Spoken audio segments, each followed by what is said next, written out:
கர்த்தருடைய நாமத்துக்கு மகிமையுண்டாவதாக. இன்றைய வார்த்தை சங்கீதம் 145:19. அவர் தமக்கு பயந்தவருடைய விருப்பத்தின்படி செய்து அவர்கள் கூப்பிடுதலை கேட்டு அவர்களை ரட்சிக்கிறார். எனக்கு அருமையான தேவனுடைய பிள்ளைகளை, ஆண்டவர் ரட்சிக்கிறவராக இருக்கிறார். எப்படி தெரியுமா?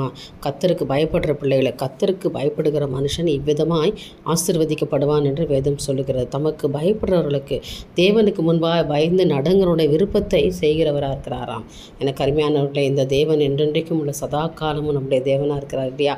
அவர் உங்கள் விருப்பத்தை நிறைவேற்றுவார். மன விருப்பத்தின்படி தந்தருளி உன் ஆலோசனையெல்லாம் நிறைவேற்றுவேன் என்று சொன்ன தேவன் உங்களுக்கு விருப்பத்தின்படி செய்து அவர்கள் கூப்பிடுதலை கேட்டு அவளை ரட்சிக்கிறார். ஹல்லேலூயா.